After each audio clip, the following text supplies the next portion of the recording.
স্ত্রী রাগ হয়ে স্বামীকে তালাক দিয়েছে, কিন্তু স্বামী তালাক বা ডিভোর্স গ্রহণ করে নেই।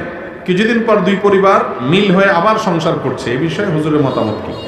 প্রথম কথা হলো, আর তালাক বির রিজাল, তালাক দিবে পুরুষরা, মহিলারা না। এখন আজকাল মহিলারাও তালাক দেয়। মহিলারা অর্পিত তালাক গ্রহণ করতে পারে, স্বামীকে তালাক দিবে না। কোনো মহিলা যদি তার স্বামীকে বলে তোমাকে আমি তালাক দিলাম, 1 তালাক 3 তালাক আরো কিছু বলে, কিয়ামত পর্যন্ত এইভাবে, এই ভাষা খেয়াল করেন, এইভাবে যদি বলে স্ত্রী স্বামীকে যে হে স্বামী তোমাকে আমি ডিভোর্স দিলাম, তালাক দিলাম, তালাক হবে না।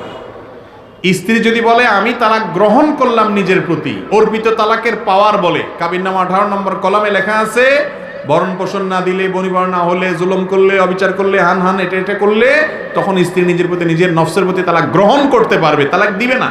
এখানে মায়ের প্যাচ আছে। এই জন্য তালাকের মাসআলা কোনো আলেমের কাছ থেকে এইরকম কোনো প্রশ্নোত্তর থেকে শুনে আপনি সিদ্ধান্ত নেবেন না।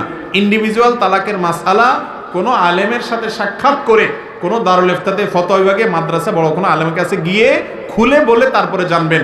কারণ এখানে অনেক ফাঁকফোকর থাকে, অনেক কোয়েরি থাকে, যেগুলো আলেম সাহেব আপনার কাছে করবেন। আমি শুধু মূলনীতি বললাম, এই মূলনীতির আলোকে আপনি আবার তালাকের ফতোয়া দিতে যাবেন না বা ফিট করতে যাবেন না। বাকি কথা হলো, তালাক যদি একজন দেয়, ধরুন স্বামী স্ত্রীকে তালাক দিলে, বা স্ত্রী অর্পিত তালাকের যে পাওয়ার আছে সেটা ব্যবহার করলো সঠিক নিয়মে, যদি করে, সেটা অপরপক্ষ জানা ছাড়াও তালাক হয়ে যাবে। অনেকে বলে স্বামী তালাক দিয়েছে স্ত্রীকে, স্ত্রী জানে না। স্ত্রী জানা জরুরি না। স্বামী যদি তালাক উচ্চারণ করে থাকে মুখে, তালাক হয়ে যাবে স্ত্রী না জানলেও।